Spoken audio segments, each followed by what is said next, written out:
Uh, Good morning, THEDAS. Fucking everybody's tired. Good morning. Good morning. Put on the pep.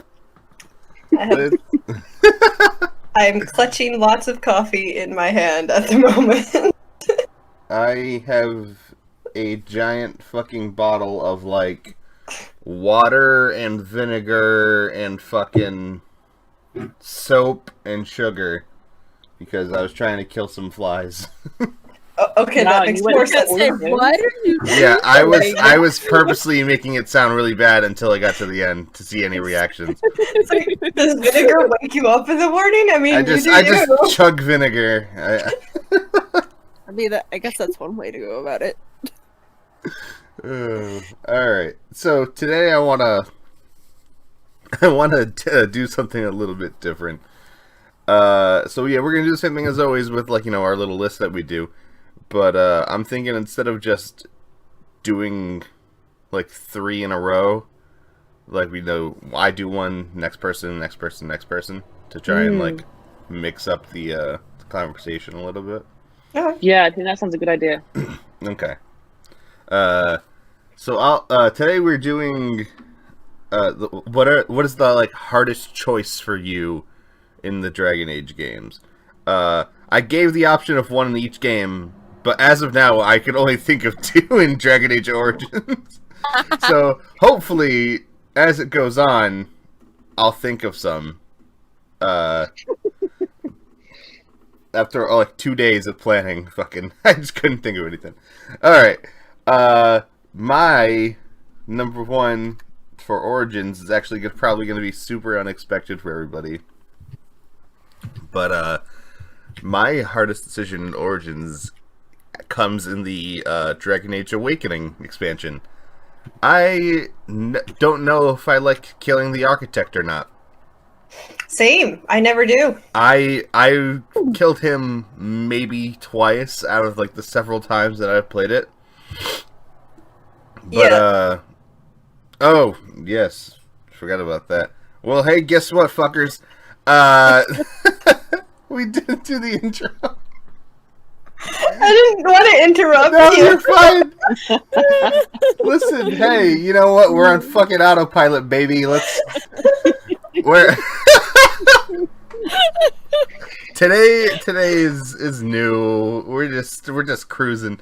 I already said the good morning THEDAS, but guess what, THEDAS? Fucking I'm Ethan. Hi, I'm Asia. Hi, I'm Luna. I'm Nimbletoesplay, but go with Nimble. Alright. Anyway, the Architect should be preserved. God damn it. Give him a chance. He's a good boy. He's just doing his best. So my headcanon is actually like that's who the warden's looking for in Inquisition. I would like that.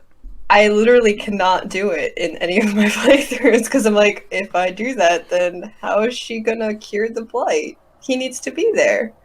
Yeah, I just really want some more talking Darkspawn, you know? Oh, I really want to see that in the new game. Like, That'd be really, great. they like dropped it, and then like I'm like, bring it back, please. How fucking Yeah. awesome and insane would it be if you could get, I can't remember his name, is it like The Voice or whatever? The guy who if you keep him alive, he becomes like a wandering Darkspawn that saves people. You don't know about that guy? There's the talking Darkspawn that like helps you out at the end of Awakening. Oh, I know who you're talking The about. Messenger? Oh, okay. Is it the Messenger? Something like that. Yeah. Did Yeah, you if follow you- the mother or something? Like, I don't know. The mother's can't- dead as fuck for me, so I don't know. I don't know if this would keep her alive, but all I know is if you let him live and like you work with him and all that, he becomes like a traveling guy who like saves people and stuff, and he's a Darkspawn and he's really cool. Oh, this guy. Okay, I just looked him up. Yeah, is it the Messenger? Is that his name? Yeah, it's the messenger. Yeah, I think that's the right one because I know there's a couple, but I'm pretty sure it's him. Yeah, he becomes like a traveling dude, and he's like, I'm gonna help people. Unfortunately, he's a darkspawn, so sometimes people end up a little sick. But you know, he's doing his best. It's people a little sick. But I totally agree. Like when I was reading The Calling, and I haven't done the Awakenings DLC, so that was my first interaction with the architect. Oh, I love the idea of like a sentient darkspawn who can speak to you, who can relay more lore about the darkspawn. Like I really love that. So if we could get that in Dragon Age 4, that would be amazing. Yeah, or even if they were like to introduce like a different one of the Magisters besides Architect and Corypheus. That'd be pretty dope. And then maybe this one was like, I've worked with the Architect or something. Here are my talking buddies. And I'd be like, yes! Like, I just love the talking Darkspawn. The messenger is a bean. Anyway, what were you saying? It does make me wonder if, like, because in 4, I mean, I think we're going to start, like, finally cracking what actually happened with the start of the Blight. They might bring everyone into it. Dope. Oh my god, my mind would literally be blown into smithereens. I mean, we're going to Tevinter. Like, it follows that we would start trying to figure out what happened with the Blight originally, especially since. Oh, go ahead. No, so I was saying, I wish that had been explored a little bit more when we had Corypheus talking about like how they turned up at the Black City and it was already corrupted and the throne was already empty. Like I was desperate. I was like, give me more. Like tell me more about this like this like fabled event in history, and you tell us like 3 lines. If we could find out more about it in Dragon Age 4, that'd be amazing. Yeah, it's too bad Corypheus is out of his fucking mind. It's a little bit. Just a little, yeah. It'd be fine. Look, he was fine until Hawk like had to come and like try to stab him. So he was just a little lost. And then his voice changes a little bit, but you know. Well, look, John Hurt couldn't do it anymore. So. Boy, he is, both voices are beautiful, by the way. Oh yeah. Oh my god, I love the accent in both cases. It makes me sad every time I play the Dragon Age 2 DLC because it's like, oh, we could have had like John Hurt Corypheus. It would have been so cool, but I get it. He was not doing well at that point. I don't know if you guys have you guys seen the post I put up last night about Robin Sachs, because that always makes me pretty sad. I love him. Tonight is big sad hours. That's what we're doing today. Yeah. It's fucking Seneschal Varel, Saul Carith from Knights of the Old Republic, and Zaid. This man was a fucking legend. Oh, and that man had a gorgeous voice, and I would do anything to hear that shit again. Fucking awesome. And anyway, the best villains in Buffy. Oh yeah.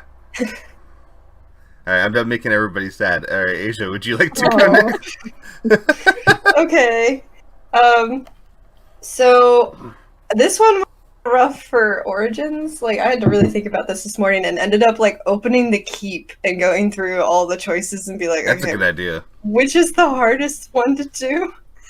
So this one is like a really small event at the time, but you don't realize how much it actually affects the rest of the world. Mm-hmm. And that is whether or not you should harden Alistair. Whether you're going to have that conversation with Goldana or you're just going to ignore that house, because usually if I'm not hardening him, I don't even go into the house. I'm like, oh, your sister lives there. That's nice. I just keep walking by. I've never found that to be difficult. I'm always like, hell yeah, I'll go see your sister, no problem. Well, I never hardened him. Like, I don't. Never? Nope, I can't bring myself to do it. Yeah, I'm always, I like my boy nice and soft. Well, there are scenarios where, like, for him, it would be better if he were. Like, if you're planning to have him marry Honora, he should be hardened, because in that relationship, like, she's gonna walk all over him. Maybe that'll make him hardened after all. I don't know. That was terrible. Yeah, it was. Hell yeah. Dad jokes. Oh. That's gonna be my shtick for the show. I make the dad jokes. But like, if you do, like, you have to know right then and there, and especially if you're just playing through for the first time and you have no idea how much this affects, like, basically the land's meat, but also will affect the later games, because like all of his dialogue changes throughout the other 2 games that he appears in, depending on this small little thing. So, I mean, I'm really gonna have to look this up now. Yeah, I just pulled up the keep to help me, like, you know, thinking more about the second game.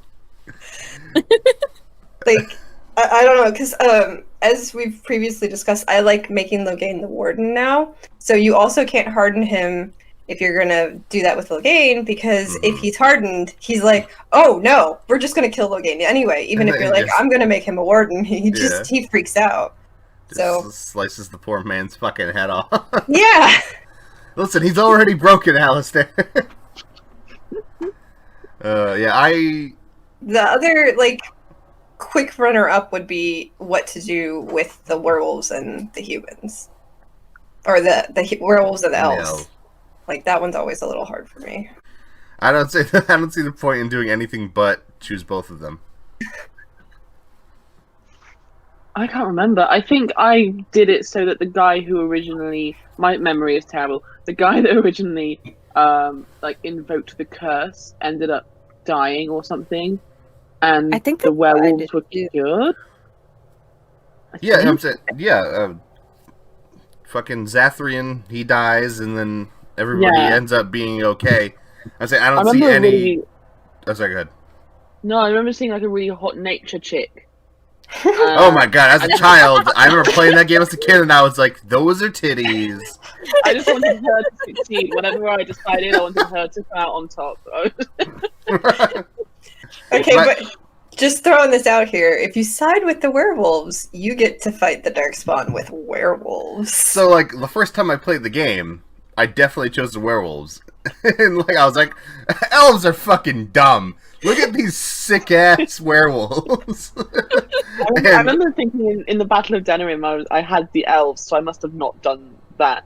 And thinking, like, these guys are so useless. Like, they just get completely destroyed. Yep. They're, like, useless. Yeah, some fucking gangster-ass werewolves. But at the same time, if you get the werewolves, like, you have to go back to the elven village and kill all the elven people.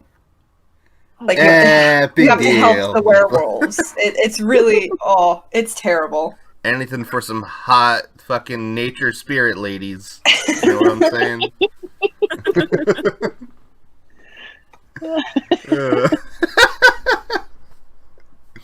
Man, I wish she could come back in some form. I would love to see her character, like that kind of character again. That whole like for real nature sprite. That would be so cool. It's very exclusive to that game. Now that I think about it, there's nothing like that. I haven't even heard it mentioned again, like that concept. Yeah. Like, yeah. I put out a thing the other day, and I was like, "Can we please be fucking werewolves in DA4? Imagine me! I want to be a werewolf so bad." Dude, you say this in my DA4 prediction video. I said, I was thinking about like who our party members could be, and there's a guy called Antoine in Tevinter Nights who gets, I think, bitten or clawed by a werewolf in one of the stories.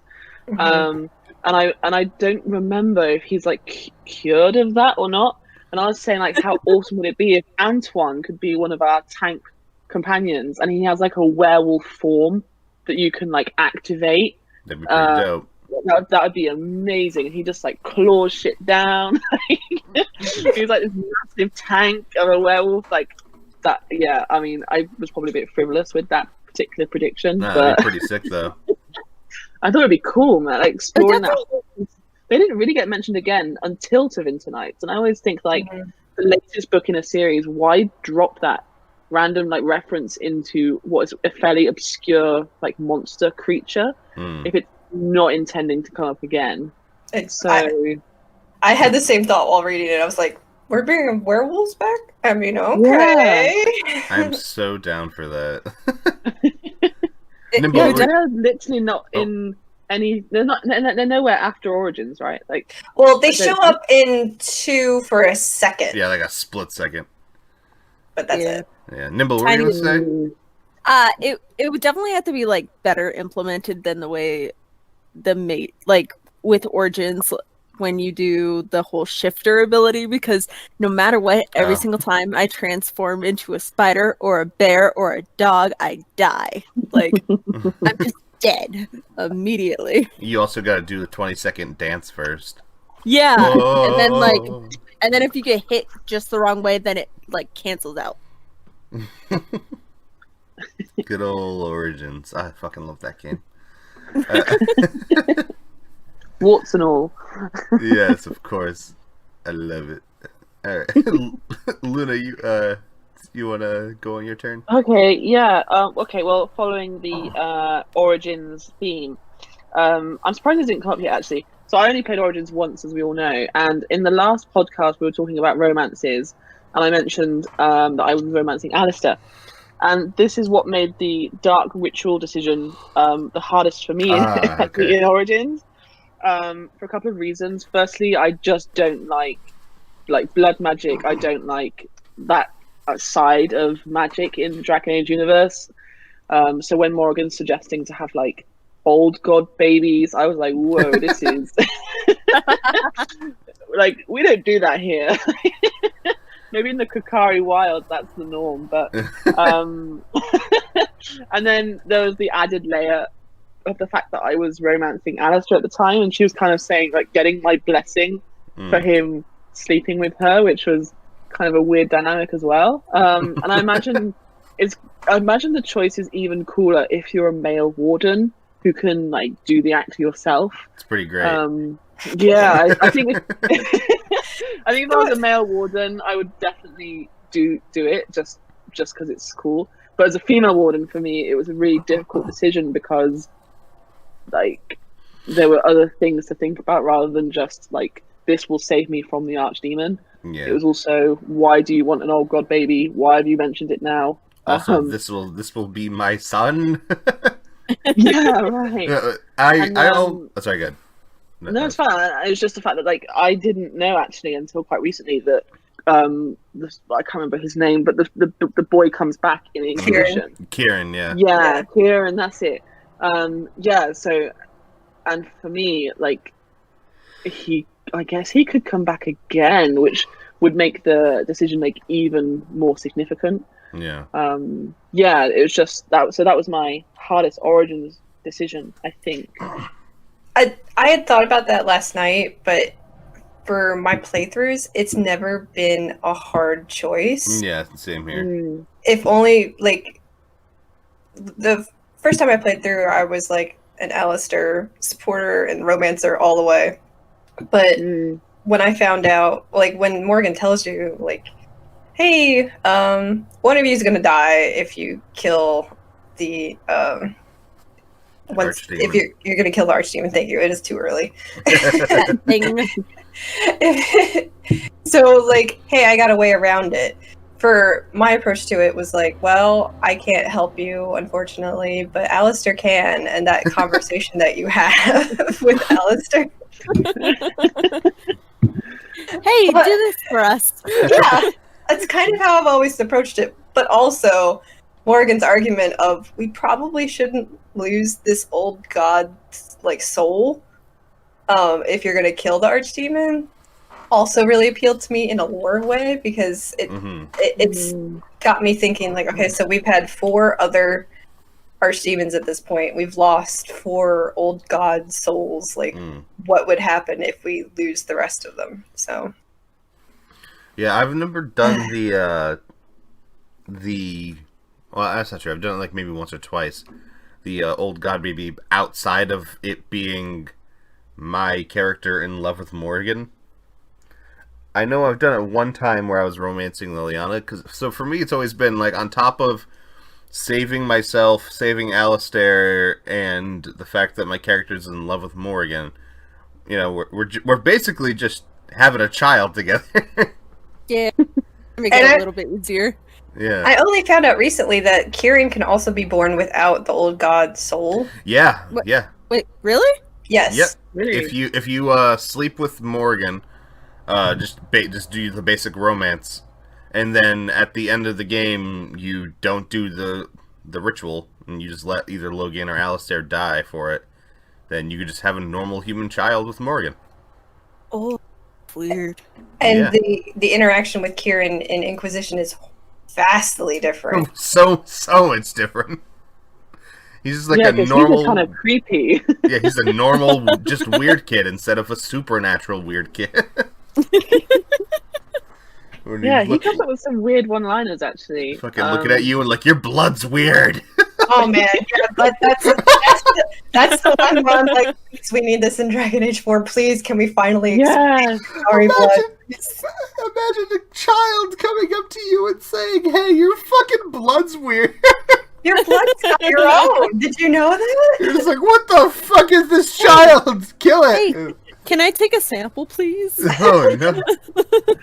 I like when he's like, if you're an elf inquisitor, he's like, she didn't tell me you were an elf. Yeah. You go, that's it, kid. Start throwing shit on the ground. Now fucking put up your hands.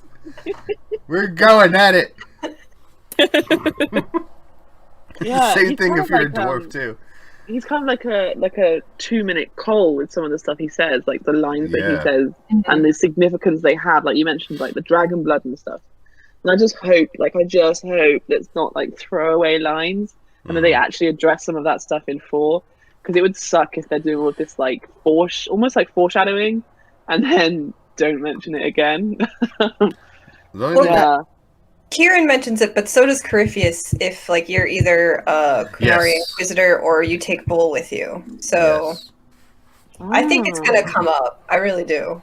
The only thing that like makes me slightly sad is that Kieran is not a definitive thing that happens, which sucks.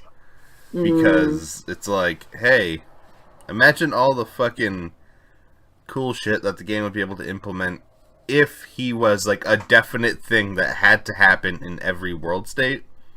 Because like the fact that there's The choices. companions, but Yeah, exactly. Like for example, he could be like a companion or something, or he could just like I guarantee you, he'd be able to do some fucking crazy ass storyline shit if he wasn't a choice and just was in the game.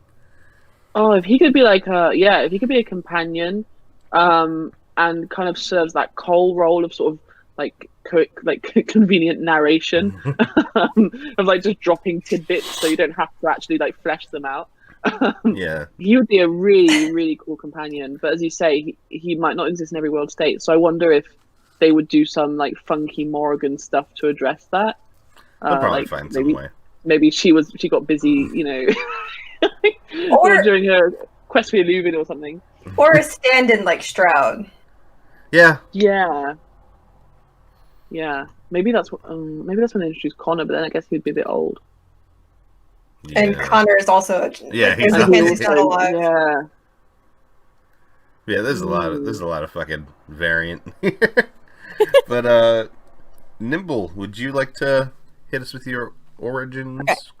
So for Dragon Age Origins, I think my most difficult choice was at the Landsmeet, because when I first played, I was trying to like make sure I didn't kill everybody, and and so like I kind of understood where Logan was coming from and everything, and so I didn't want him to like have to be executed, but like Alistair made it so black and white that I was just like, what are you doing? Stop it. And then like going on to Dragon Age 2, if you do choose Logan and you don't like harden him, he turns into this drunkard, and like you're just like, what? Why?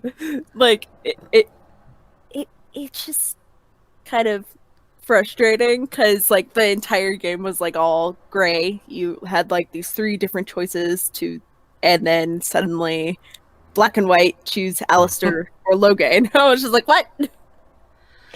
I think it's because Alistair's like, especially at that point in the game, does see the world in very black and white. Oh, Yeah. he does. And I love his character, but at the same time, you gotta evolve and realize, hey, more important issues. You know, for years, I didn't even know that getting Logan was a choice. Oh man! Because I was just like, off with his head! Kill him! And then one day, I was scrolling through my PS3's like achievement list, and I was like, wait a second, I've never fucking got all the achievements before. And Companion. And yeah, what do you mean another companion? And then I looked it up and I was like, oh, yeah, I'm never going to get that. And to this day, I still don't have it. Even though he's always my warden, I can't physically do it in the game or else I just like get upset. I'm like, I can't hurt you, Alistair. I just can't. Exactly. I have that same problem. I'm just like, I can't break Alistair. I'm like, I'm sorry. Like I said, AJ, he's Logan is my warden in every playthrough now. But I just can't physically do it in the video game. I mean, he is the best warden, in my opinion, in Inquisition, but it is fun to recruit him, if only because some of the banter is, like, ridiculous. Like, there's one he has with Severin where he's like, Severin's like, hey, so you hired me to kill the warden, and Logan's like, yep, I sure did. And Sev's like, yeah, sorry, I didn't. Yeah, he's sorry, I failed. I remember looking that up. I don't know. Logan is so clearly uncomfortable in that role. Yeah, You get a kind of glee out of it. Especially if you've read The Stolen Throne, like his character does not suit that lifestyle. He's not that guy. And then they send him to Orlais, which gets even funnier because he cannot stand Orlais. So... And you can roast him for it too, and he's like, "Ah, yeah, I know, I'm fucking Orlais." So I mean, there's a plus side to it, even if you're like, "Oh, I can't do that to Alistair." And as we talked about in the last episode, Tegan does come and save Alistair if he's a drunkard. So Alistair will have a happy ending. Hopefully we know what the happy ending is. See, I'm not sure what that happy ending is yet. If it's even a happy ending, he probably takes him out back and puts him down. Redcliffe, I'm sure he makes him like the castle. It's fine. Logan was left in the faith. Finally, redemption. Oh no. Oh boy. All the sadness. I just can't. All right, my turn. We're gonna go back to Dragon Age 2 now. And by back to Dragon Age 2, I mean we're going to start Dragon Age 2 because we haven't done it yet. But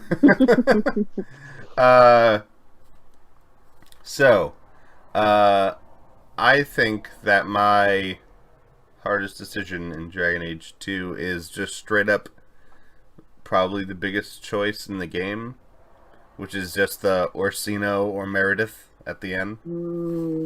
Oh.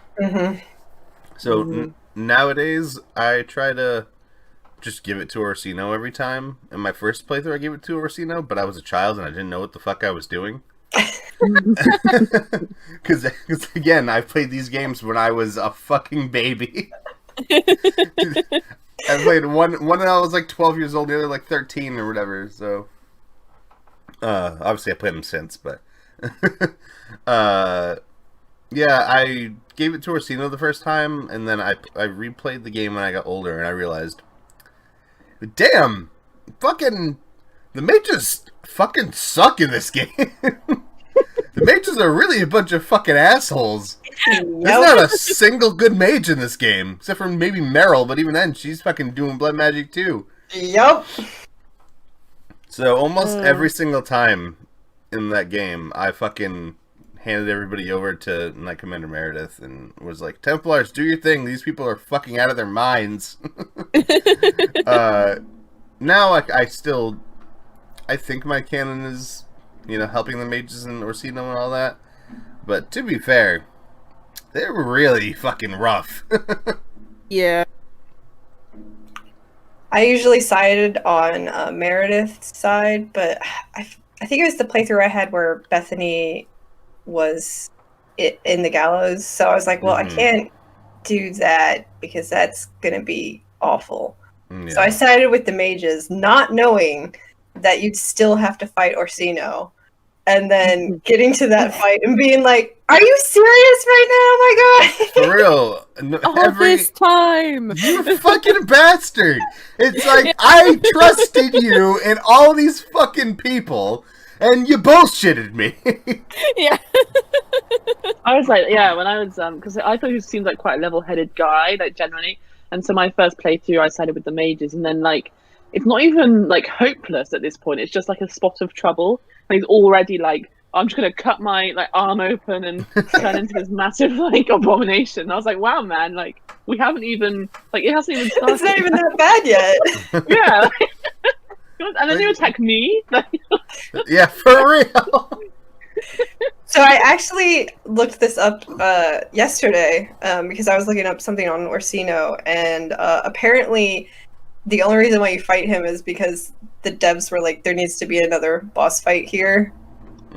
So they just made it for both. I was like, oh, yeah, they didn't have a whole lot of time. Oh, yeah, it's also, it doesn't make much sense. It doesn't. What they should have done is they should have fucking made, like, the final confrontation, you know, between the two factions. You know, you're in the big fight, either, whether you choose to fight one or the other, you're either in the gallows to that one part with Orsino, or in the, well, still the gallows, but like that little courtyard with Meredith. Mm-hmm. And then Orsino can still lose his shit and use the blood magic, but he uses it against Commander Meredith and not you. That'd be a cool, like, Titan boss fight, giant fucking, what's the word I'm looking for? Statue lady against fucking Abomination Boy.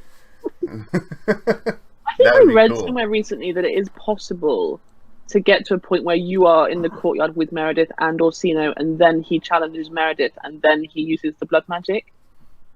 I've never heard of that. I've never got it. Yeah, I've never experienced that. Yeah, I was reading it really recently, so that is helpfully vague. If I find it, I will. I'll put it I will put it in the description or something if I can find where I saw that.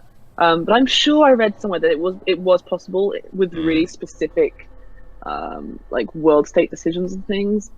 But I can't remember. But because I honestly, like, Orsino's fight is worse than Meredith's fight for me. Like, I absolutely hate Orsino's fight. It's kind of like this ultimate boring betrayal if you do side with the mages the entire time. Suddenly he's just like, oh, okay, everything's over. I'm gonna kill everybody and turn into this blubbering monster thing. Yeah. Oh, you came to help me? Yeah. I'm gonna take a quick second to, like, go on a insane tangent. Totally off topic. Okay. But it came to my head right now, and I just want to catalog it for the podcast. Okay. I am obviously a massive fan of BioWare. I played these games until I remember playing the Mass Effect series until I literally passed out as a child. Oh my god! I would play in middle school. I would play Mass Effect 2 until I literally would pass out. So, imagine this here. I had a dream one day, while before Mass Effect 2 came out, that I was playing Mass Effect 1, and I was playing it so fucking much that I had a dream about a whole different scenario of getting a companion that didn't actually exist, and for years I thought it was real, and I tried to replicate it, and it just wouldn't work. Like, there's a... Is it Conrad? No! No! It's Liara. So okay. So when you get Liara behind all that, all those shields, she's like, oh, you gotta help me, blah, blah, blah, blah, blah. I swear, I was having some fucking weird mental trip. And the whole time, I still remember it so clear to this day. She's fucking talking to my character, and she's like, oh, there's somebody here to save me. This has to be a dream. This can't be real. And I was like, nope, not a dream. I'm here to save you, Liara. And she's like, no way, this is a fucking dream. I know it's a dream. And I'm like, no, it's not a dream, Liara. I'm here to save you. And, like, it was my mind telling me that I was dreaming, but I'm just like, not getting it because I'm a child. Again, this is totally off topic, but like I have had that in my head for more than 10 fucking years, and you guys made me think about it just now. totally off topic. But like, that's fucking crazy. Fucking child me was having an existential crisis in his mind over Mass Effect. Just standing in front of like Shepard being like, no, really, I I'm was here. I was getting so upset, and I was like, no, Liara, you don't understand. I'm here to save you. No, you can't be. I was genuinely upset. Okay, I'm sorry. I'm sorry for the tangent. I'm so sorry. It's fine. I thought it was great. You're ready? Dragon Age 2. Okay, so this was also a little bit tricky. I was trying not to go with the obvious one. Because I know it's going to come up. So, and if not, we can discuss it after everyone's gone, I guess. So, I don't necessarily think it's like the hardest choice, but it's like the hardest to go through, and that's Katojan's side story. So, like, no matter what you do, he's gonna be dead. Yeah. But like, you continuously, like, I mean, it depends on your approach. I know for mine, every time, even though I know he's gonna be dead at the end, I try to do everything I can to try to save him. Same. And it's just really hard to go through emotionally because, I mean, I'm very attached to the Kunari, so you have to go when you talk to him finally at the end, and you can be like, well, you can go back to the queue, and he's like, no, I'm probably corrupted now because I've been away, and it's just really sad. It gives me sad face. I'll be honest, I never had that kind of emotional response, but it's pretty awesome that you did. Well, because, I mean, he burns himself alive. Like, it's hard to not have an emotional response to that. A little disturbing. He's just like, I can't go back. Goodbye, boosh. I guess Yeah. I'm just hardened from that Liara dream. Because, like, he just does it, and I'm like, well, he's dead. I feel like on my first playthrough, I think what I did, I gave him to the Kunari for like a the ceremonial death. So I was like, this is some like next level Kunari Kun religion stuff. Like, it's like not my place. Like, I said I would deliver him, and I delivered him. So yeah, but I know what you mean. It was like you come to care for this character, even though he's only in there for like, you know, one mission. Yeah, it's not that long. Yeah.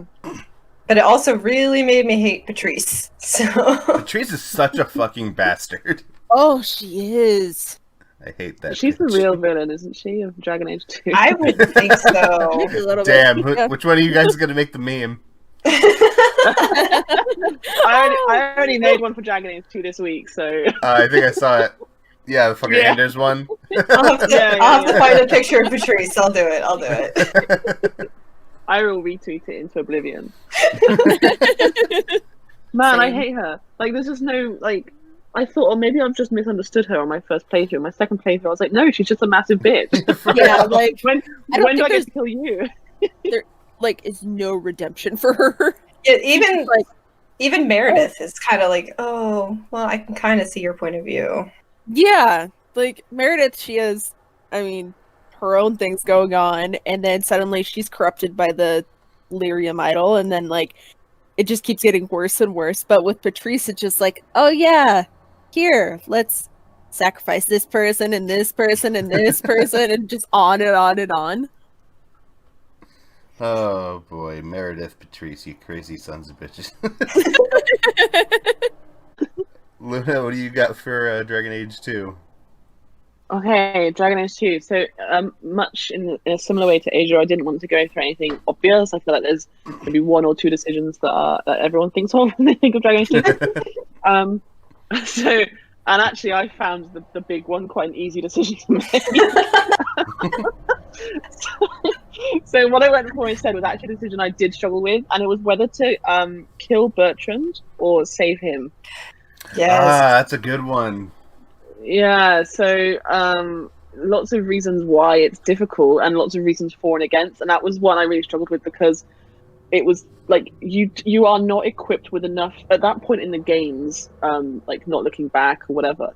I don't think you are equipped with enough knowledge to know whether he is like beyond saving or whether he's like fully gone, whether killing him will end like any branch of blight he might have. So it was very much like, do I want to save him because, you know, it's a good thing to do, or do I want to kill him because it might be the better thing to do? And obviously you've got like Varric as well playing into that, like having to like kill his brother is pretty intense. Yeah, so that's the one I struggled with, and I probably like, yeah, I think I probably googled that one because I was just like, I don't want to get this wrong.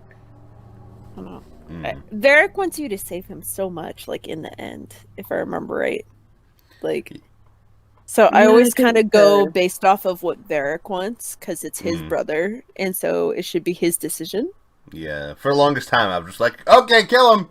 But, yeah, I was the same because, especially because, like, after he literally locks you in the deep roads, I was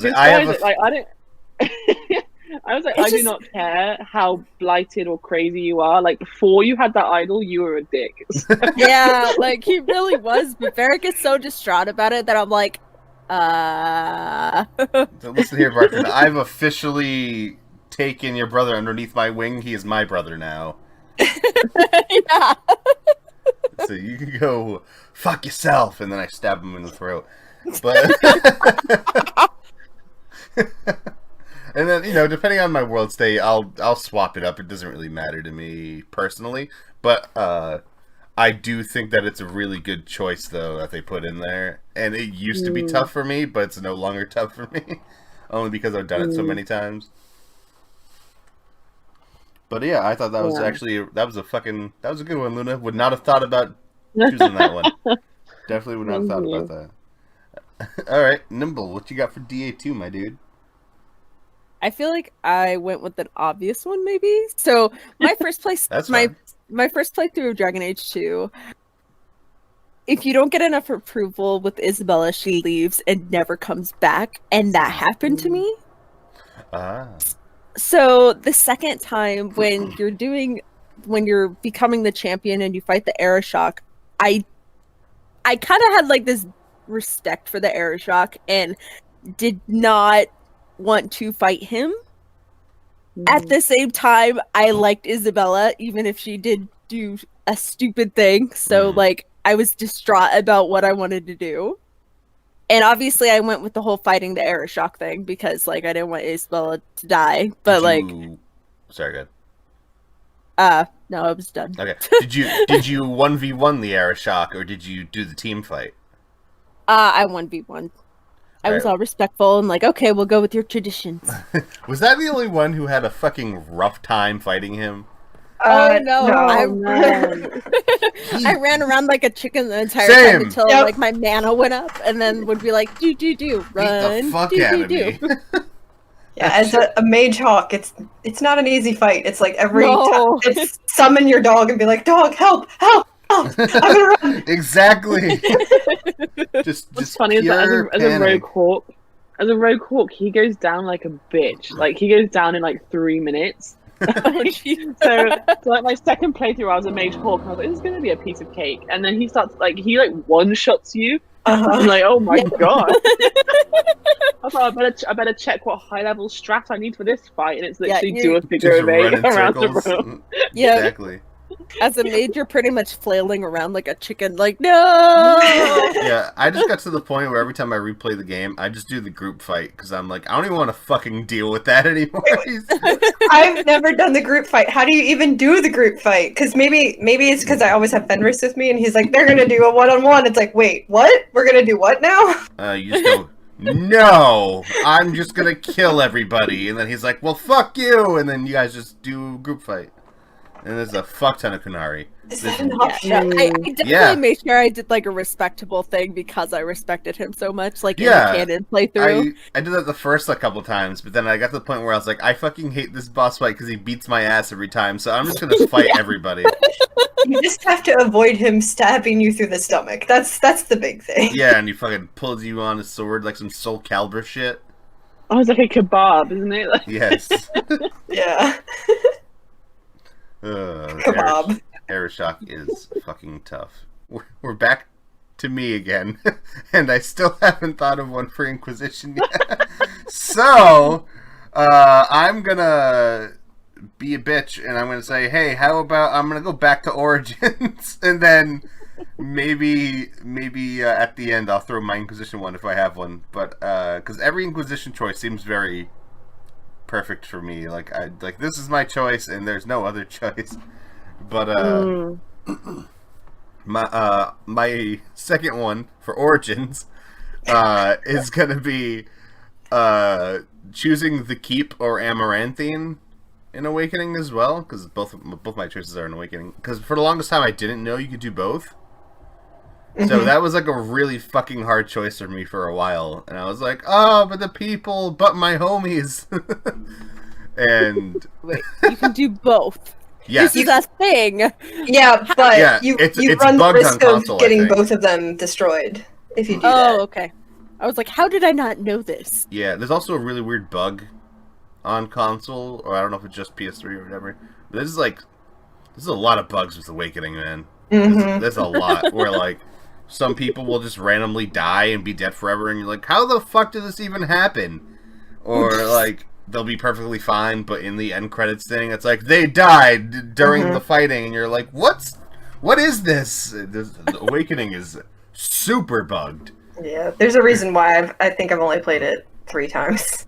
Yeah, I mean, I couldn't tell you how many times I played it, but I definitely stopped playing it over time. Even though I enjoy the storyline, the ending of that thing is so fucked. It's like, it's so glitchy. Yeah, it's the worst. Yeah, but that whole choice is always super rough for me. I never know which one I want to do, but I got to the point where I'm just like, fuck it, I'm just gonna save them both because I didn't know that was a thing.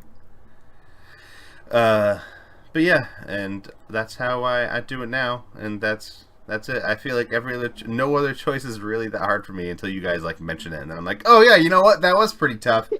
But I stick to my gun so hard and choose the choices that every single time the same exact choices. So I don't know. This topic was hard for me, to be honest. This was a very I'm hard. interested to know, because the only other one I struggled with, because I just didn't know if it was the correct one, is who was your king in Orzammar? So as a child, because again, I played it when I was younger, I always chose Haramont. But then, when I replayed the games when I was an adult, I always choose Balin now. I never not choose Balin. Balin's just a better king, and he's like better for Orzammar. And Haramont, although he was like super nice and shit, he holds on to those old values that really weakens the dwarves. So Same thing. yeah, I just, like I said, it was never really a hard choice for me. It was just a choice between, am I an informed adult or a child? Go with the nice person who has the bad traditions, or go with the jerk who might actually make things better. Yeah, the whole time I was like, wow, this guy's super nice. Of course he's gonna be the king. He's my friend. And then I became an adult and I realized, you fucking suck. Like, thanks for helping me and all that. And I'm sorry I gotta stab you in the back here, but like, Balin's clearly the better for your, like, you guys are literally fucking dying out. The last city of your fucking, the last like big ass city you got, and like you need some fucking help here. You guys got to start branching out, doing some new things. It's a difficult choice. Like it's weird. I switch back and forth between gameplays, and I do see the argument for Balin, but like didn't he kill like his brothers in order to get in line for the throne? To It's be just fair, so... to be fair, yes, but also, he did it for good reasons. Oh yeah. Ends justify the means. Yes.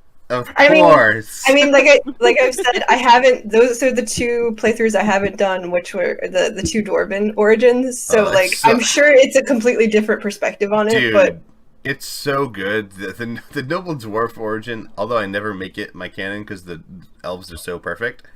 Dude, the dwarf noble is fucking great because like there's so many different ways to end it. Although it all ends in the same way, there's so many different ways to get to that end.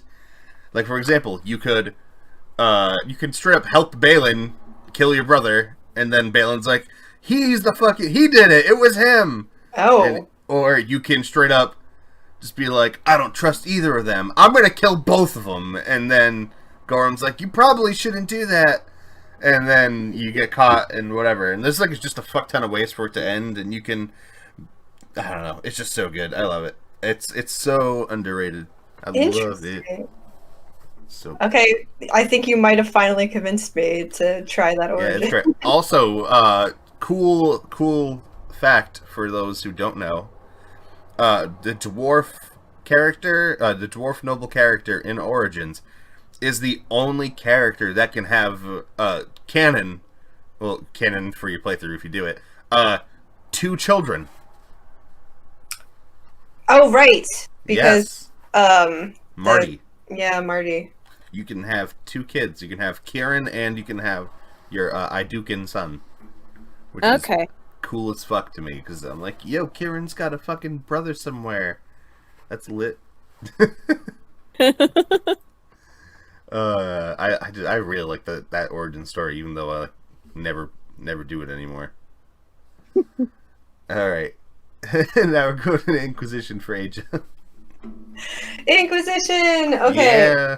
So this one's a little bit difficult as well because there aren't. I mean, the only like super hard choice, which I think across the board is hard for everyone, except for if you're like coming into Inquisition without having played any of the previous games, would be the Fade choice. So I was trying to avoid that because I'm like, okay, that's the obvious one. Let's. Everyone had a hard time with that one. So I did not. Oh, you didn't? Like I always had Stroud as my warden. So oh, okay. Yeah, pretty much until recently when I like. So when it released, like I saw all the snapshots, I'm like, oh no, what's gonna happen to my guys? And then I'm like, Stroud. Okay, I'm fine. Yeah, pretty much same. Until recently, because recently I started making it Logain as my warden. All before that, it was always Stroud. I was like, who the fuck is this guy? Get him, kill him! Death now! Mr. Handlebars stood no chance. See, my first playthrough, like, that was when I did all 3 of them together. It was right after Inquisition came out, and I purposely avoided spoilers. So, and my first playthrough, I romanced Alistair and kept him a warden. So you get to that moment in the Fade, and you're just like... No. Absolute scandal. But I had somehow found out about the Fade choice while I was playing Origins, and so I knew I would leave Hawk in the back of my mind because there was no way I would leave Alistair. And so when I played DA2 the first time, I purposely didn't get attached to my Hawk, and like I think that was awful because like DA2 is now my favorite game, and Hawk's probably one of my favorite characters. Yeah. Hawk is great. So I can't even imagine now, like, doing that choice. So, I do Logain and then be like, okay, go redeem yourself, bye. I got a question for everybody involving a important choice in Dragon Age 2. Do you all play as female or male Hawk? Female. Female. Nimble? No. Okay.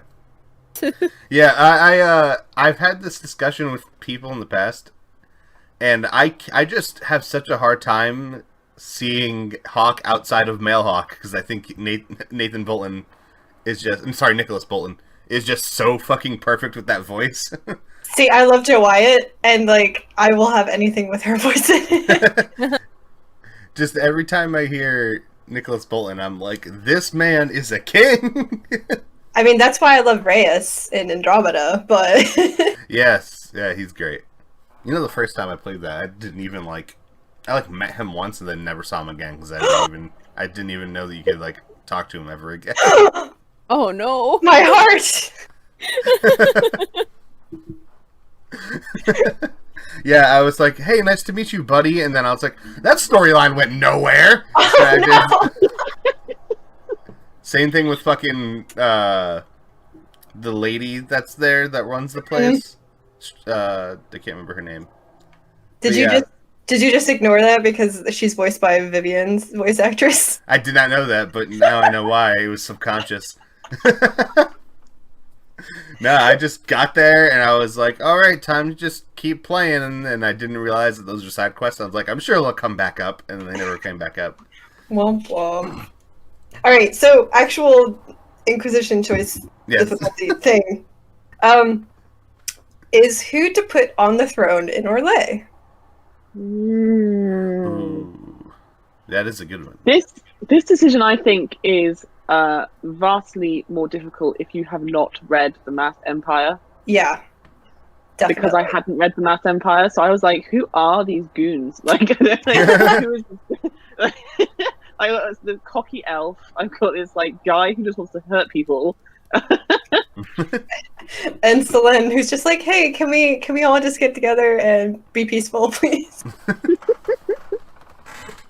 Like, it's not only is that it a hard choice, but it's also depending on if you actually do all of the things that you need to do in the Winter Palace.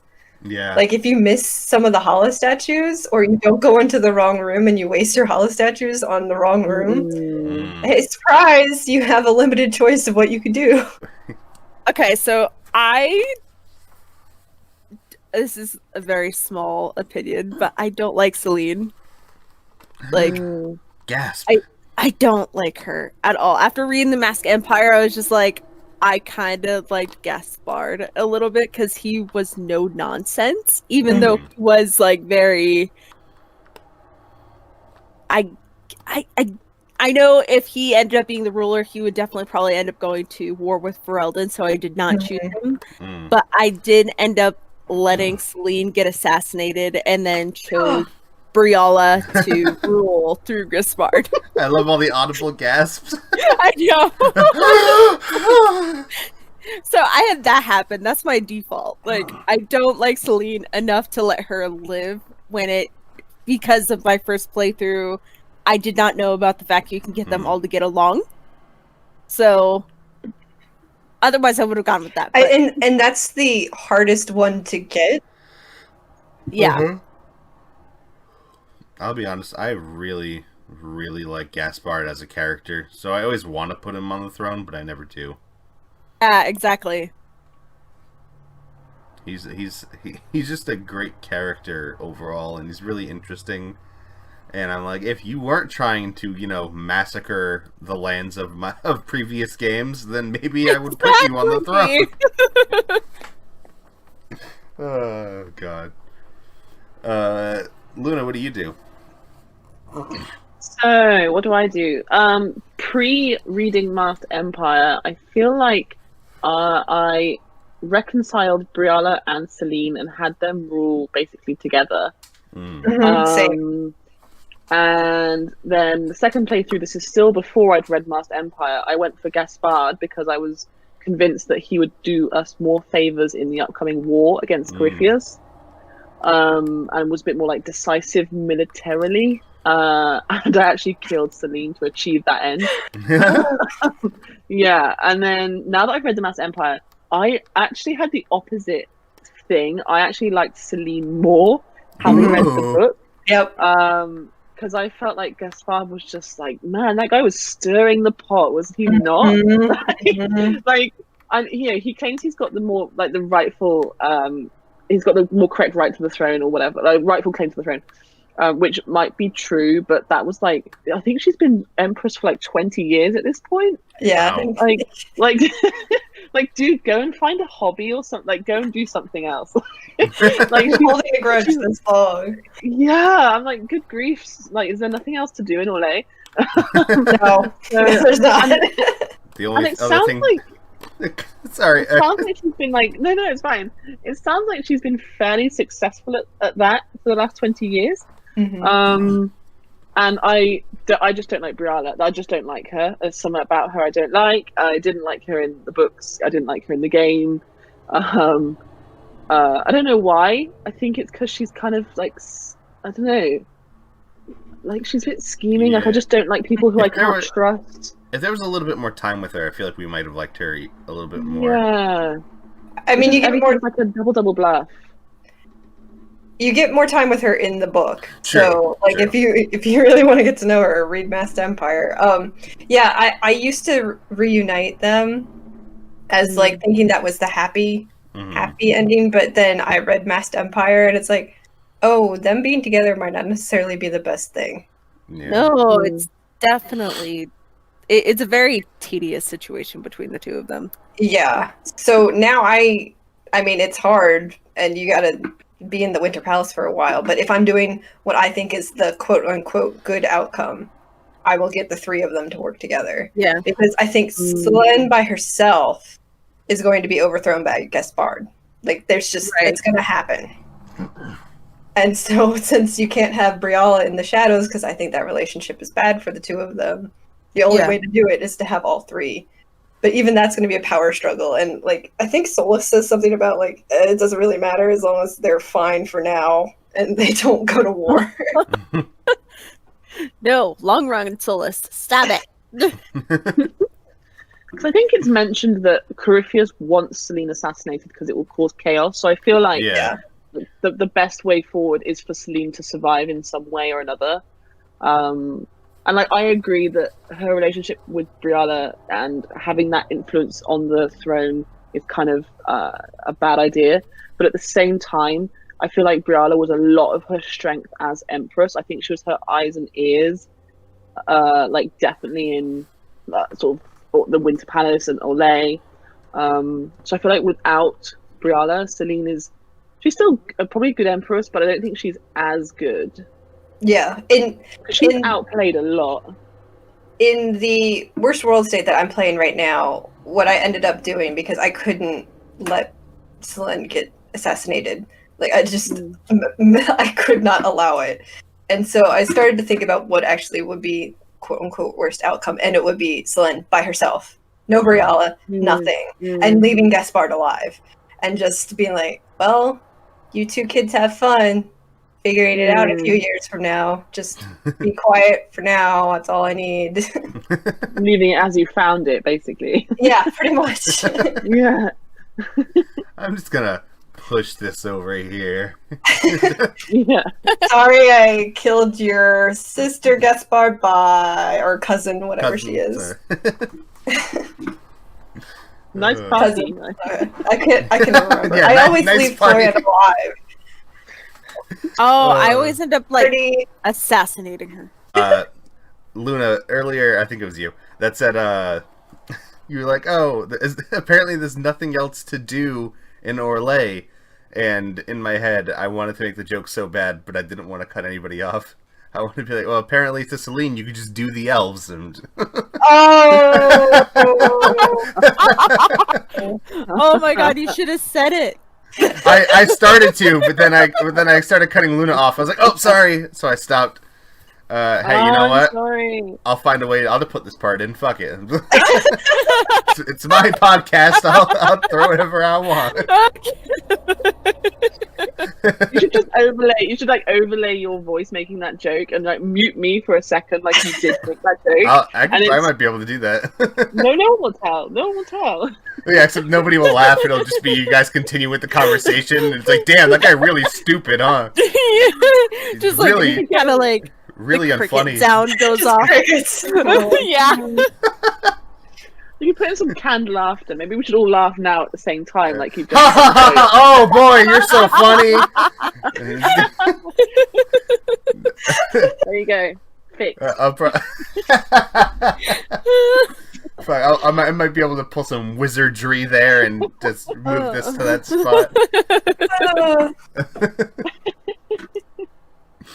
Oh, fuck. But yeah, I think I was cutting out when I was saying, like, I always 100% the Winter Palace, so I had never fought Florian until this Worst World state where I purposely did bad. Yeah, I had never fought Florian either, and then I saw that you could, and I'm like, I'm seeing all these videos, how is everybody fighting Florian, and I'm just fucking killing her. And I always wanted to do it because you get the judgment in a box. Yes. Which I'd seen videos, but I'd never done. It's so funny. I love it. Oh, like it doesn't show like the skull will do public service in theatre or something. Yep. And the table is and the box is end table for orphans. Yeah. Man, that's funny. And Josephine's just like, please stop, Inquisitor. Okay, we know it's ridiculous. Some of the judgments are just great. Like Yeah, they the are. goat and like Chief Mogren or whatever. The goat there's never a man throwing goats at the walls. It never Here's my- fails to make me laugh, ever. Especially because of the cut where it's like, boom! Yeah. It is my custom to slather your holdings with goat's blood. I'm trying to remember who it is, but one of the sit-in judgment characters that he judge, I think he was working for Corypheus, and I think one of the sentences is you like tie him to a post with a sign like I betrayed you, Corypheus, or something like that.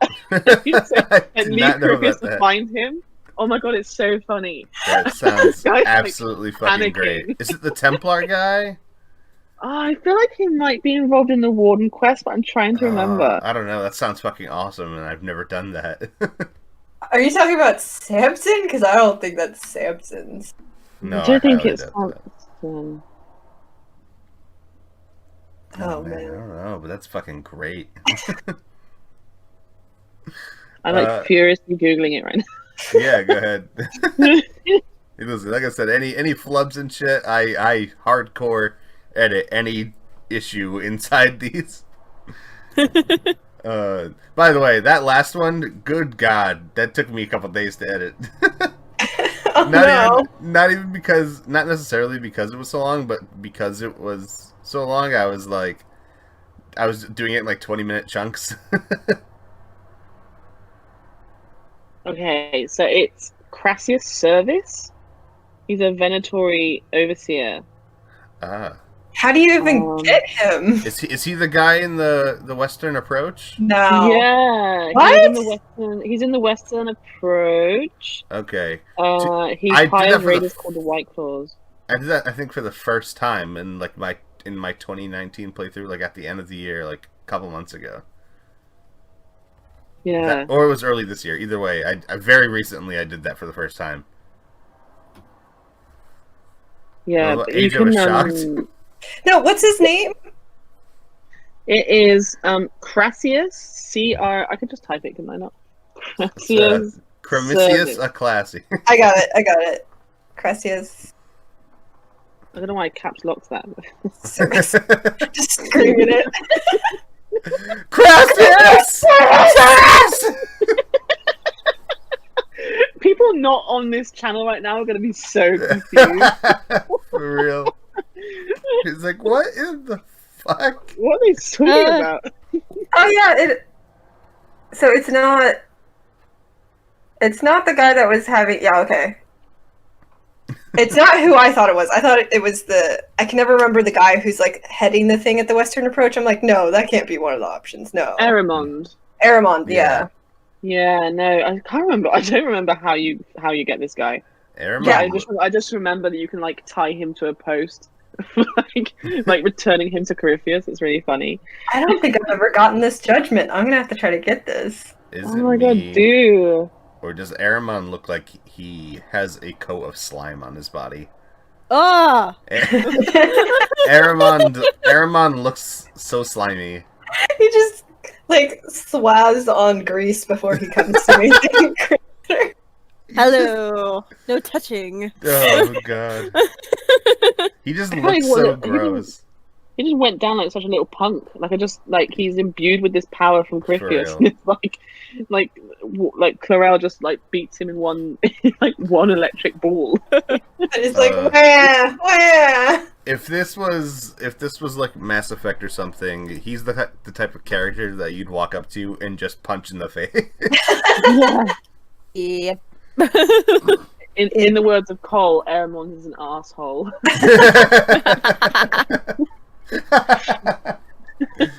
Oh fuck. Oh man, I love that kid. Yeah, he's great. Oh god, I love Cole. Me too. Oh man, I'm so sad because I don't think he's going to be in 4. And I would love that. Even a cameo would just be so good, Yes. but I don't think they'll do it. I hope he is. Asunder was such an amazing book. Yes. Oh my god. Anyway, I just wish I had read it before. Funny my enough, playthrough. okay, so until Inquisition, I did not like Cole because of Asunder. Like, I really? didn't Oh my really. god. No. I love the writing. I absolutely loved his You writing like as a character, but like, I just didn't like the character specifically. That's totally fine. Yeah, like. Dude, I went on a camping trip and I took Asunder with me, and I was like, on this camping trip, I'm gonna fucking read this entire book, and I did. And after I finished it, I was like, I need for this game to come out now. I was losing my mind. I was like, this is the greatest thing that's ever happened to me. I need to fucking play this game. I think I don't even know. It was just, I don't know, just fucking set me off. I was like, this is amazing, and I need everything. I would love if we could get one of Reese, Adrian, or Evangeline in a game. Oh, God, yeah. Oh, yes, please. It would be so good. Maybe not Adrian. I don't know. She's kind of moody nowadays. But I really like Evangeline, like ex-Templar. Like she fills in that role that like Cullen has previously done. I think it would be fitting to have it be Reese because of Wynn. Yes. And like I would just like that connection. Like Reese is so... And at that point, he's the head of the Free Mages, right? At that point? Yeah. Okay, Neanderthals. I thought Fiona was. No. I think she's the head of the Ferelden Free Mages, and I think he's the Neanderthals he's in. I think. It's been a while since I read it. I was going to say, I read this a while ago. Yeah, same. Yeah. Right before Inquisition came out was when I read it. Yep, same. Yeah, I feel like he's the head of something, because it's weird that he's actually they're only mentioned in like war table missions and not in the larger like Mage Templar conflict. I find that a little strange, because he would be a fairly big deal in that conflict, which he was kind of there for the start of. No, he would that would be such a good companion in Dragon Age 4. Really would. Yeah, it would. Oh boy, I am feeling super hype right now, despite my voice being very tired. I am so, every time I talk about Asunder, I'm like, this book, I fucking love that book. It's so good. Yeah, it was the first Dragon Age book I read, actually, and I read them all this lockdown. Nice. Like I read like 5 of them. I haven't touched the comics yet. Like 6 of them in 2 weeks. Like I could not put them down. It was bad, but yeah, Asunder I did in like 2 days. I couldn't put it down. I have to type this. I am typing in all caps. It's all right. We didn't really spoil anything, so that's good. Yeah. Yeah, so that's good. We didn't literally right when I was about to drop the biggest spoiler, yeah, and I'm like, okay, yeah, we're fine. We didn't shoot out. Also, okay. We didn't shoot out any plot points, so that's good. No. I was like, oh, they're gonna talk about the book. I'm gonna go get some coffee and avoid being like, please don't. read it as soon as you can, and then talk to us about it. We can make a whole episode out of it or something. It is next on my TBR list. I'm currently reading something else, but yeah, I'll straight up reread it, and I'll read so would I. Definitely. I've thrown the the idea around of doing like a book club of all the Dragon Age. We could do that on here for sure, man. I don't care. I'm down for it. That would be fun. Yeah. Speaking of that, though, we should probably move on to Luna's Inquisition. All right. Just like a big break. Yeah. What, It's Luna? fine. Did we do Asia's decision? Because she said she wasn't going to cover. Oh, the fate. Oh, yeah. wait, no, we didn't? Yeah, I don't think I ever said. So I get all three of them to work together now. Oh, okay. Okay. We got on that tangent, but yeah, so since I 100% Winter Palace, I'm like, okay, so all three of them are going to work together. Don't open that closet to get the locket. Just focus on getting dirt on everyone. Because they're all terrible. They've all done terrible things. Yeah, they're all That is pretty a great shitty. reason. Right, like they all have good justification, but they've all done terrible things. I think the worst is Selene's naked guy in her room, which makes me laugh every single Yeah. time. I feel like they all bring something good to the table, though. Like Gaspard Mhm. brings his. They in fact, they kind of mirror the advisors in that way. Because you've got like Gaspard bringing his military stuff, you've got Briala and her secrets, and you've got Celine and her connections in Orlais, and they basically end up mirroring your Inquisition advisors in that way, Yeah. which is kind of interesting. I hadn't thought of it that way. Me neither. So you'd think like 3 heads would be better than 1, but Mhm. mm, I'm still worried that they're all going to try to kill each other eventually because of the Probably find a game, way. but yeah. All right. Well, now, Luna. Okay, so in a similar vein, trying to avoid the obvious ones, and I actually ended up come up with 2 that I ended up researching at length before making the decisions, and I didn't know which one to choose, so I'm kind of cheating by choosing 2. The first one is whether to drink from the well of sorrows, and the second one is whether to disband the Inquisition. Ah, those are both good ones. So the first one, drinking from the well, I just because I hadn't played Origins on my first playthrough, Mhm. so I had this Morgan character like, oh, you must let me drink from the well. Only I can drink from the well. Let me drink from the well. And I was like, this is fishy. Like, like I do not trust you. What are you planning? Yeah, but I ended up letting her drink. But yeah, I did not trust her at all. She was just too keen. Yeah. Disbanding the Inquisition, I really struggled with. And I think what's more annoying is that currently there are no repercussions for disbanding or not. I imagine there will be in 4. we're going to find out. Yeah, there should be in 4, but we'll see. It might be one of those non-decision decisions. God, I hope not, 'cause Oh it took me long no! enough to Please decide. no! I think imagine there'll be some kind of crazy, like, betrayal or some shit like that if you don't. It all, for me on that, because that is a tough choice, I agree. It all depends on who's actually your divine, and if it's Liliana, if she's hardened or not. There's so many factors that it's like, I would trust Cassandra with the Inquisition. Would I trust a hardened Liliana? Oh, hell no. No. Would I trust Vivian with an Inquisition? Nope. So... I think I would trust Liliana if she wasn't hardened. Yes, that's Like- what I do recently. That's actually what I do in my canon playthrough. If she isn't hardened, then I do make her divine. Mm-hmm.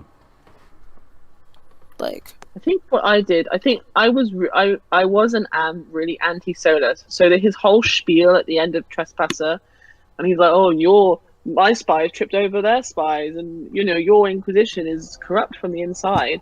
And I was like, "Oh man, this guy's an asshole, but like he's correct." But he's right. He's got a point. Yeah, I can't wait for that conversation. Like you're still being a smart ass all the time. Damn that egg. I for once would you be wrong about something. So yeah, I had every intention to not disband, and then I thought more about what he was saying, and I was like, God damn, he's right. Like we are becoming corrupted AF. So yeah. I disbanded. I think it was the sad disbanded. I can't remember. I don't think it No. matters that much. Aw. Because I was sad because it felt like the end of my Inquisitor's story, even though it's Yeah. not quite. Because you see it formed at the beginning of base Yeah. game. You have your little sing-song in the snow, and you've come all this way. You're in Skyhold. Like, you really do build this place, like this organization from the ground up. So then to be the one to tear it down, yeah, that stung. But I disbanded just because what he was saying was like, you've got a point. Yeah. I got two things to add to that real quick. First one. Is our Inquisitor allowed to stay in Skyhold? I don't think either think way. so. I don't see the point in like okay, you did all that, but can I just live there now? If it was me, I'd be like, I'll keep this as a house. This is a pretty dope house. I mean, we've still got construction to do, you know. Yeah. I mean, hey, you can get most of it done. Things are still falling apart, but hey. It's not that bad. You got a But it's kick-ass got bedroom. you know?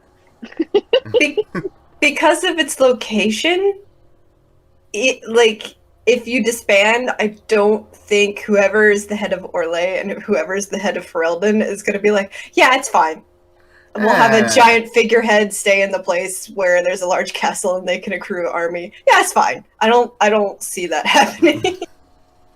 Even if Alistair's not hardened and is like, yeah, sure. I don't see Orlais being cool with it.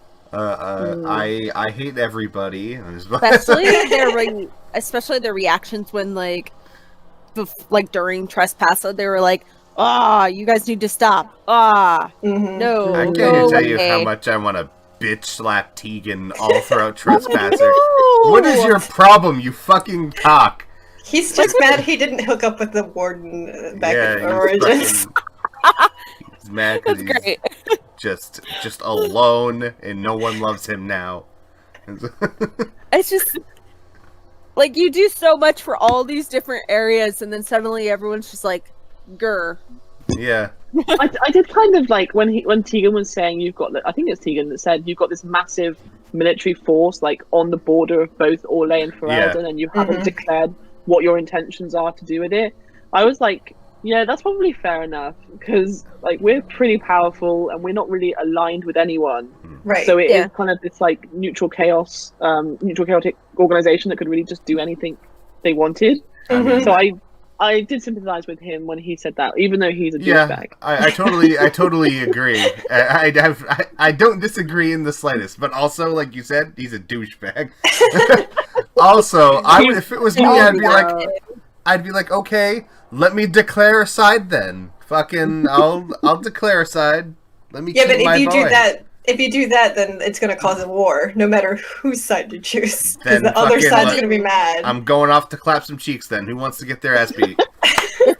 It's funny because I liked Tegan so much in Origins. I was just like, Same. oh, he's so great. And then like, bam. I remember the first time playing Trespasser, Josephine, oh look, there's Earl Tegan. I'm like, is it? It doesn't look like him at all. Why does Earl Tegan look like he's been... Tegan? Why does he look like he's been smoking meth? Years have been unkind. They have been unkind. Really bad. Like, wasn't he kind of a hottie in Origins? And oh yeah, whole lot of people were simping for Tegan back in the day. I mean, you can flirt with him as a female warden, and he's like, hey, and he's all into it, and he's just like, in another life. Holy shit, if that's what happens to Tegan in 2 games, what is Cullen going to look like in Dragon Age 5? Oh, no. He's gonna look like a corpse, because he's probably dead. Oh, God. From fucking, what's her name? From fucking is right. They got plenty of time now, so you know. God, I was gonna say fucking Harding, but I almost said Charter, so either way. Fucking is canon. That's That's very true. It is canon. Oh no! Just on the Skyhold thing, actually, isn't into Winter Nights we go to Skyhold, don't we? Yep. And I'm thinking it's probably canon that whether you disband or not, no one's in Skyhold. I think you all leave. Yeah, That's a good point. it's because location. I'm telling you, like both countries would be like, terrible. you need to go. I It's so still sad. haven't read To Winter Nights. I need to really badly. Like, Okay, Yeah, so, I need to finish it. so we're gonna have to do the book club basically, and the Yeah, first book for is sure. gonna have to be To Winter Nights because so many people who have come on the podcast is like, I haven't finished it yet. I'm like, ah. I haven't even started. I just don't like. I haven't had the chance to get it yet. I'm just like, Yeah, no. I read please. the first.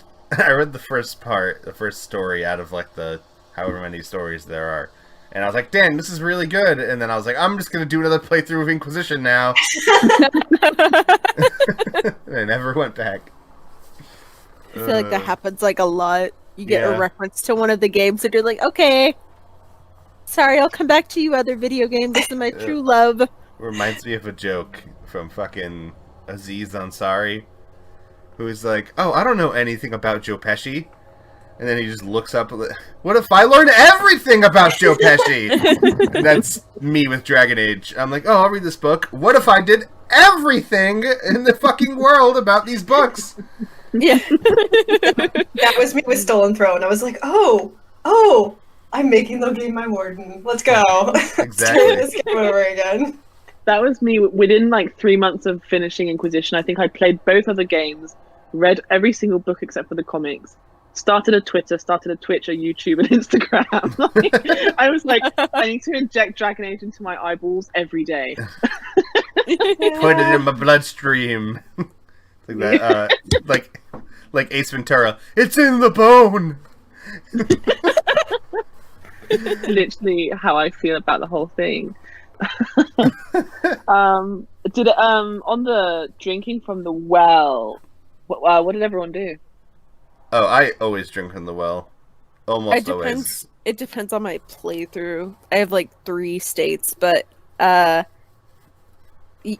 canon one I have, I definitely don't. Morgan can deal with that. Like, I'm like, no. The only time I don't do it is if I'm a human. So if I'm an elf, which I'm 99% of the time an elf, Yeah, I'm like, give me that well. I want it.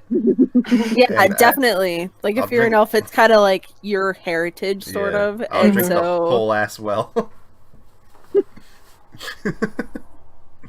Yeah, I love me some well. That's some good shit. I always love Morgan's reaction. She's like, "Oh, hey. On the other hand, I'm kind of glad you drink from it." Yeah. I think just for avoiding fighting all the ancient elves and Trespasser, just for avoiding all of that, I drink. Exactly. That is my reasoning as well. As soon as the first time I played Trespasser, I was in the middle of another playthrough in Inquisition, and when we got to the fight, those fights with the ancient elves, I'm like, this is insane because those are really hard fights. Yeah. If you drink from the well, you don't have to fight them. So in the Inquisition playthrough I was currently working on, I was like, you drink from that well. I will drink from the well always now. Because you can get there and either they and the Kunari attack you at the same time, or they're helping you fight Kunari. And I was like, this is a no-brainer. Yeah. But if that's reason enough, and you get to tame a dragon, which is awesome. Yeah, I didn't even. I Again, wish that had been developed more. I think because I always drink from the well. I remember the one time that I didn't. I was like, wait a second, you don't tame the dragon? Mm-hmm. You get an Morgan. extra steam with Mythal. Morgan is the dragon. Hashtag ride the dragon. Oh no! Oh god. I always wondered actually, like, with what happens at the end of the base game of Inquisition with Mythal, does that mean that any link between whoever drank and Mythal is broken?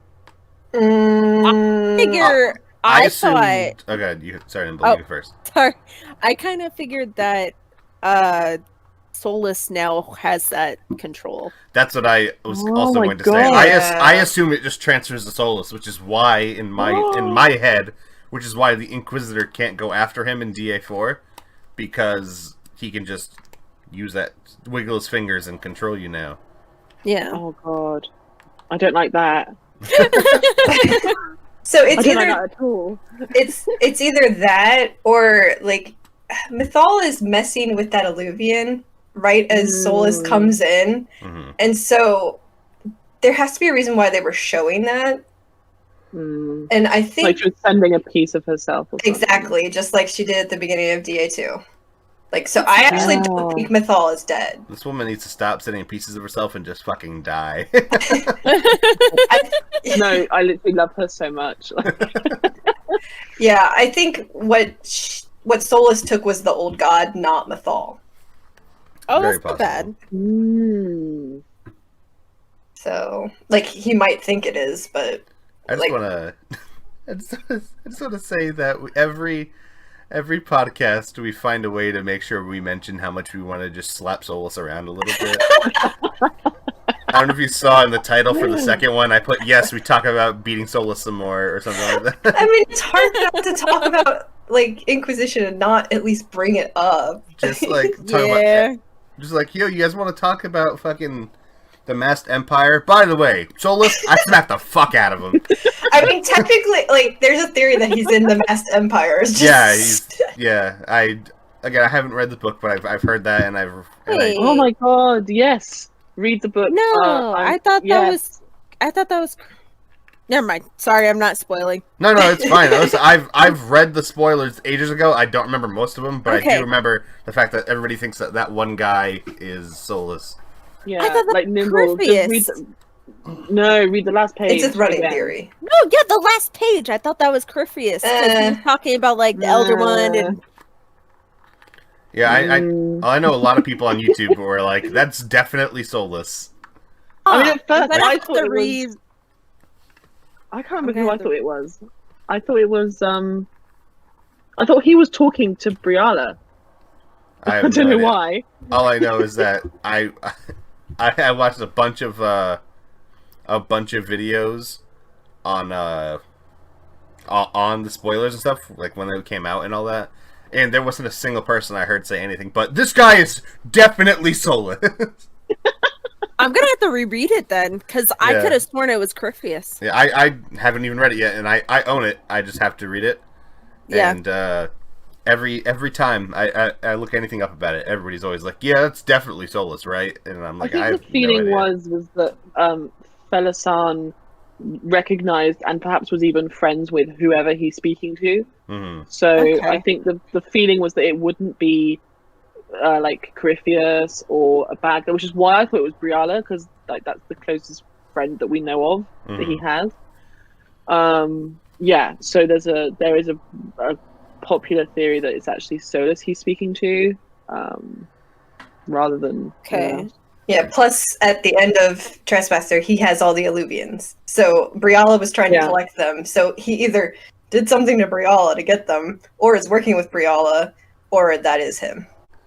Okay. Actually, I loved Felasan, and I know he's supposed to be dead and or tranquil, but I would love for him to be in DA4. I thought he was so great.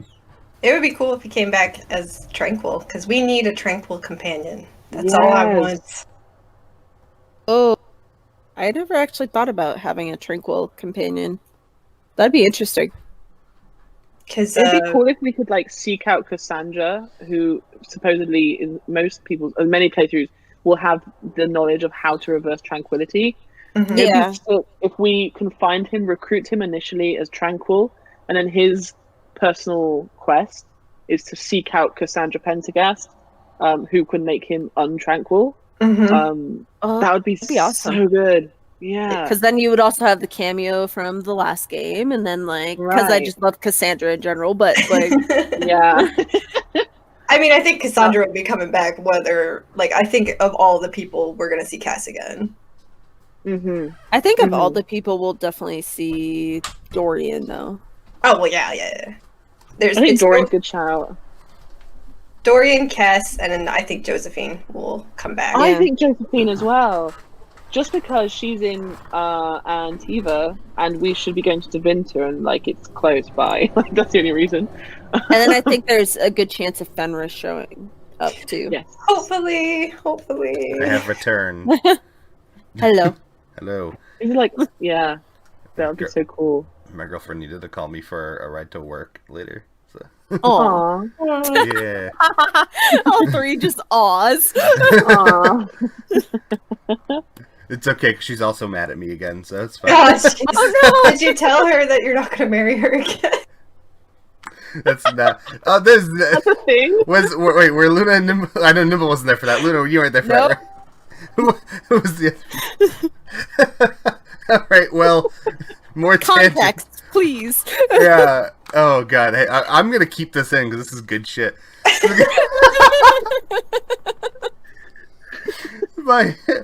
My girlfriend was she oh god, I can't even remember the whole thing, but basically she was like, hey, she just like called me up randomly and was like, hey, when are you gonna marry me? And I went, my dude, I'm fucking 22, we are not getting married, I don't want to marry you right now. And she got really Oh my god. she got really upset at that. Oh And no. I think there was more, but I can't remember the whole thing. It was while we were recording she called. Yeah, Oh. just randomly call. When are we getting married? I'm like, my dude, I'm 20 fucking 2. I'm not ready for that. I won't have any stability. This woman calls me. She's my girlfriend, so she calls me all the time. But she calls me, and she's like, she'll just randomly call me one day and just be like, she'll call me like 2 hours from now and be like, hey, when are we having babies? I'm like, guy, you better fucking stop. I cannot support a child yet. I'm a fucking am child living for the still. fact that you call your girlfriend dude and guy. Luna, I am from Boston. I am living because when I call my boyfriend dude, he's like, "Yeah, don't call me that." I'll literally call her right now and put her on speakerphone. And I'll fucking do that. I love Maybe it. I'll wait for the recording to finish. We'll see. But, Nimble, it's your turn for the Inquisition, right? All right. Well, We can get through this. okay. We'll let you do your last Inquisition. We'll do a little whatever. We'll say bye to everybody, and then maybe I'll I'll record this as like a fun little side thing of me calling my girlfriend and calling her dude and guy and see what happens. Oh god. Okay. Okay. So originally I actually had the same thing Aja had or Lay, but so the other thing that was really difficult for me was choosing when you're doing the judgment Lexius's fate.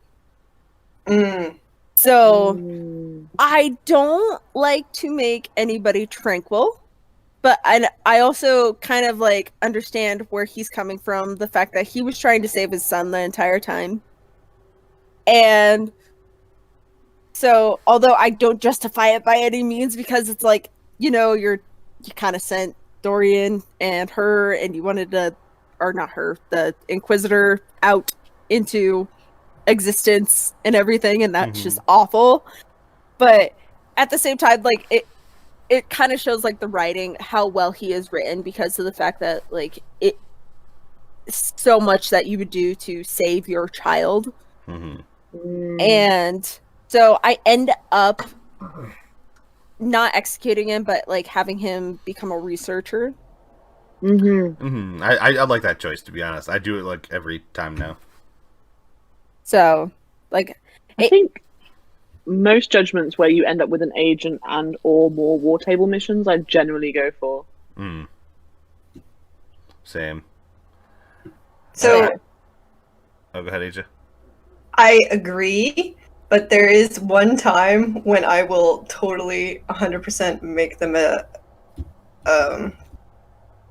Tranquil? a tranquil, Yeah. and that is for the Vistus, or however you say his name, Aramond. Like Yeah. Aramond, I'm like, yeah, I will make you. You talking about Aramon or are you talking about Crassius Serpent? No, I'm not talking about I know, Crassus. I know, I'm just fucking... Crassus, Service! No, I'm talking about Aramond. However, it all depends on if my Inquisitor has had the conversation with Cassandra yet that you could cure tranquility. Because if that conversation has already happened, it's a little weird to be like, hey, Aramond, I'm going to make you tranquil. Oh, by the way, we can cure it. but we just won't. Yeah, you just don't. Fuck you, Aramon, you fucking bastard. I think I might have executed him just because of the heavy disapprovals you get from nearly everyone if you make him tranquil, which I don't really understand, yeah. but I just execute him because I always feel like as well, like the problem with tranquility is that if at that point you know it can be reversed, it's like no longer this permanent solution because Yeah. you know Right. he Kinda could like become untranquil. It's kind of like a sentence for a while or something like Right. that. You get like a 5-year tranquiling, and then you come back to society as a human being. Yeah, and I I think guess he would it's a come little back. bit better than being permanent, but Yeah. I mean, it's still fucked. yeah, it's really bad. But he comes I back think even madder. Yeah, I was about to say he'd come back even more pissed off. Okay, now it's my vengeance. Destroy the world time. Yeah, he'll find another old god. Don't worry. Oh boy. Like I don't always do it, but if there's one that I would consider, it would be him. Let me Yeah. put it that way. Alright. It's just like such a really bad, harsh thing to do. Yeah, I didn't actually understand what it was when I first played the game, so I think I made most mages tranquil. Oh I was like, that's a happy solution. Like they get to live, but not harm anyone. I'm over here just laughing in evil laughter. Like, ha ha ha ha ha! Fucking kill him. Why has everyone disapproved of this? This is a great solution. oh God! And I read, I think it was a Sunder that gives you a whole bunch of stuff on tranquility, and I was like, oh God, I'm a monster. Or just that side quest with Anders and his friend, like where he's talking about it's as if everything has gone dull. It's like, oh, tranquility's Like, terrible. just kill me, just kill me. Jeez. Yeah, it's rough. I feel like you should be able to make Anders tranquil and then kill him. I was like, that's how much I hate him. I was That's like- how much you don't like him. Well, okay. So speaking of which, no one brought it up, so we really should talk about what to do with Anders. Kill, no. kill. I forgot. Yeah, I watched the podcast and I was so sad because like I'm one of the ones that likes Anders. Kill. I was like, no. And it's not even like okay. So when I was younger, when I first started playing Dragon Age and I played Dragon Age 2, I was like, oh, it's so cute. They're like in love, and I'm like, and then later, like now, I'm like, oh my God, this is like an obsessive and unhealthy relationship. Like, like I will not romance him again, like at all. But at the same time, I love the fact that like in Awakening, he was like my favorite character, obviously, but he wanted to just help Justice, and then it like bites him in the ass so harshly that like I'm just like, oh my God, I feel so bad for you. Although, yes, Yeah. Ethan, he does whine a lot. Terrorist. I mean, like we kind of touched on this. Like, killing him is what he wants, so it's kind of hard for me to do that. But let's be real.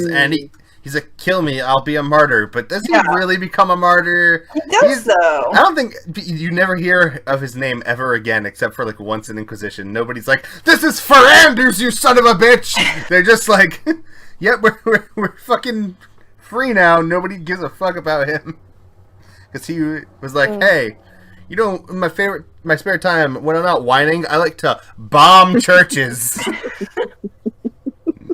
I don't know. I just find it really interesting, like, because if you do the friendship with him, he says it's himself. And then when you do the rivalry with him, he says Justice is taken over. Justice, yeah. Like, Yeah. I don't know which one it is, but I He's a kind lying of bastard. It's him and him alone, the son of a bitch. But don't you think it's more punishment to make him come with you and make things right? It would be more punishment if I killed him faster. And then no changing his mind. nope, It's all never. I want his head on my plaque. See, I think making him live and then having to deal with the consequences, and especially coming back to the gallows and be like, "Hey, you get to clean all this up." I will. definitely do that. And then I have my like Hawk break up with him. I'm like, nope, you guys are done. Nope, So betrayal. I will change my mind if in Dragon Age 4 he shows up and we can see the consequences. But if he never shows up again, then it's just gonna be death for me every time. I doubt he will show up. That's the thing. That like so many people probably did kill him. If we get in DA4 and I see him on the streets begging for some fucking money or something, and he's just depressed and his life is ruined, then maybe I'll let him live one time just to see that so I can laugh at him. But just imagine him going to Deventer and succeeding, just like in spite of you. And then I fucking I just find a way to metaphysically enter the game and choke him with my bare hands. You son of a bitch! Like, I mean, any character that could have died along the way is probably not going to show up. They've kind of made that clear. Yeah. So No. Okay, Liliana. Except for Liliana, and that was because she's a magic fate spirit thing. Oops. And yeah. Like, there's a thing there. Like, one exception. But she's made out of lyrium, and it's not actually her. Oh boy. Alright. They can't do that for everything, though. No. One shot too many. Which is why I'm afraid Fenris won't show up again, because he can possibly die. So. Well, pretty much all the characters in Dragon Age 2 can die. Mm-hmm. Like, doesn't he appear Fenris in can one of the die? comics though? yeah, if you don't have enough approval or rivalry with him, then he will side with the Templars. If yeah. Yep, and then you gotta fight him. Oh yeah, I forgot about that. And then it's Does the he same not with appear in the Anders. comics afterwards? For some reason, I thought Fenris was in the comics. He is. He's in He the is. Yeah, the new one. Do they take place after DA2? Yes. Yeah. After Inquisition, They have- actually. Okay. So basically, That's the their books kind canon, of have their yeah. own canon. Yeah, so they'll use characters from the main story. Could come back. Yeah, Yeah. it's a possibility for sure. They Because definitely. I'm pretty. I'm not like sure, but I think he is going to end up coming back based on like the new comic books and everything else. It's hard to tell, because in the previous comics, like Alistair's king, like that's kind of how True. they have made their canon, but it's not necessarily actual canon. So It's my canon. Mine too. Mine. I have the human woman noble married to Alistair, and they're like all in love, and I'm like, yay! I understand. My first playthrough, when I found out at the end, playing as a mage, that I couldn't marry Alistair, I was like, well, I guess I'm playing this again. I know. It was so messed up. Like, if your first playthrough is something else, and then suddenly you're like, bam, relationship over, unless you want to be a what is the word? Not a concubine. That's terrible. I was gonna say concubine, actually. It's a consort. Consort. Yeah. Why did I want to say? Yeah, I went with concubine too. If you're an elf, I think if you're an elf, isn't it a concubine? I know if you're a male and you go with an aura, you're the consort. I thought if you were an elf, you can't be the queen or whatever, so you become his fucking concubine or something like that. Concubine or mistress or something like Yeah, that. something like that. Yeah, And consort's male. it's only if he's hardened. He will not do a relationship with you if he's like softened. I didn't even know that. Again, that hardened choice, that's the hardest thing, I'm telling you. Like, there's definitely consequences if you don't, and there's consequences if you do. Yep. True. Yeah. Very true. Alright, well, I think we've gone through just about everything. I was gonna go back and talk about like from my Inquisition thing, since I skipped it. I was gonna talk about the what's it called? The divine choice, but then we all kind of said our divine choices at one point. Vivian. Boom! Oh no! It's not. It's because she's doing the worst state right now, and she's scum. I mean, Vivian's also divine in my like canon quote Iron Bull romance. Really? It was completely by accident, but I was like, yeah, I kind of get this. Sean, No, Sean. hate it. It sets the stage well for Dragon Age 4. Gonna set the stage well for when I smack Vivian into oblivion. Oh boy. Okay. Well, on that note, I think it's time to head out. So, thanks all three of you for coming by and talking with me. Thanks everybody for stopping by and watching. I appreciate it. Of course, yes, I'm glad to have you guys. Much. I always love having you. And we will see everybody next time. Bye. Bye. Gracias, Samus!